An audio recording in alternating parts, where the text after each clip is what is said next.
or they try to.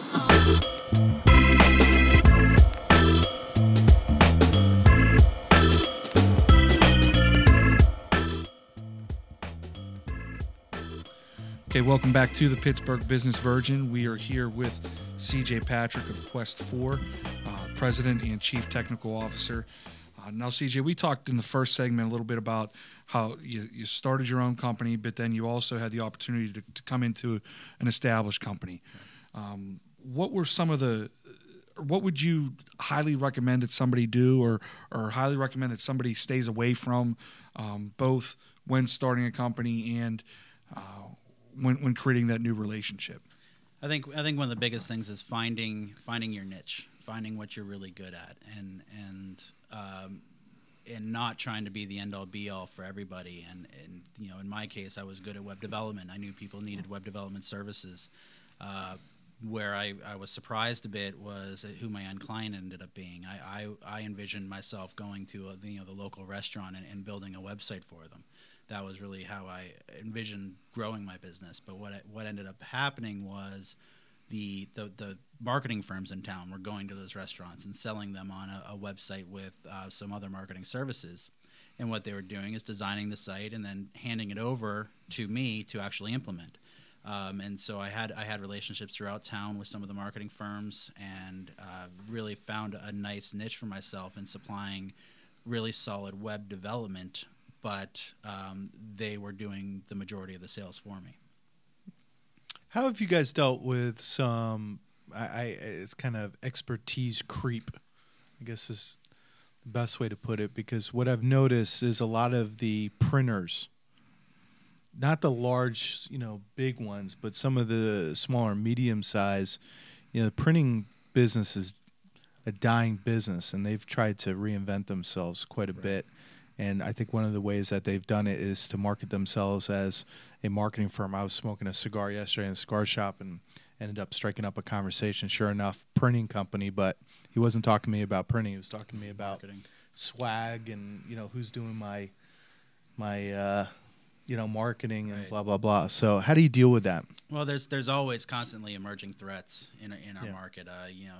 When you're in a market that spans so many different areas, from video production to design to interactive to content creation to strategic marketing, you end up with a lot of competitors. You end up in a lot of different verticals that people are trying to get into, and I think one of the primary areas of focus that we have is providing a full set of services to our clients. So they don't see us as the designer, they don't see us as the marketing company, they don't see us as the video production. They see us as, hey, we have this challenge, let's go to Quest Fore and talk to them about it, because they're going to have a solution.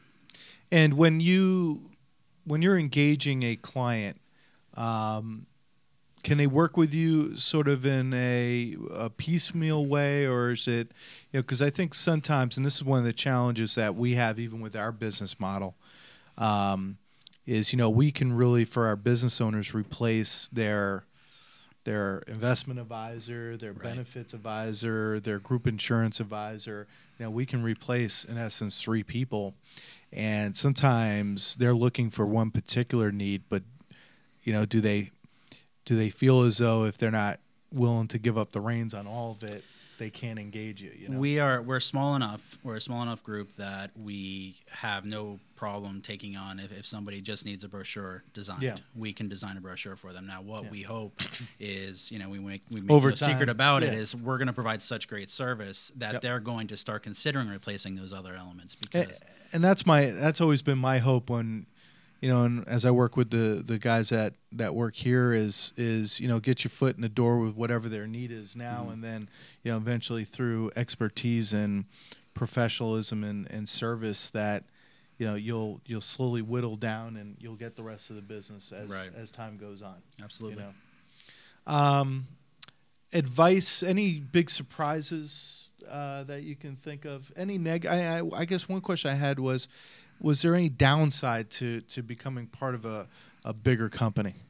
No, it really, becoming part of a bigger company really got rid of one of the major hurdles of starting your own company, which is, one, people don't know your name.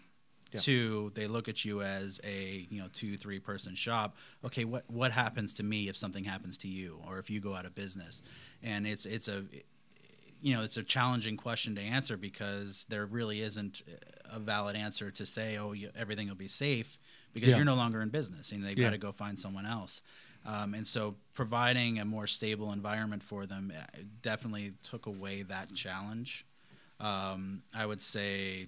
But sometimes there's egos. Here you are, king of your castle. Now you're, I don't want to say you're not the king of castle. Right. I don't want to say you're just one of the other, one of the frontline troops either. But there's certain control that you had to give up. Yeah, absolutely. And part of finding an effective partner is finding somebody who you can work with. And it's about defining roles and knowing who is responsible for what, and knowing that you need to find a way to work together for the best interest of the company. And that's got to be done up front. Right, absolutely.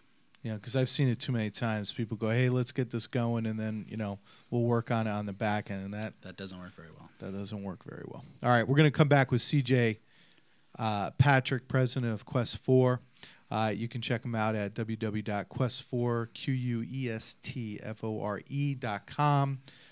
Great guy, got definitely an interesting story and expertise around marketing. We're going to come back in our next segment and discuss the growth of your company and how you should be doing marketing, both as a small startup, but also as you mature to get you to the next level. Come on back.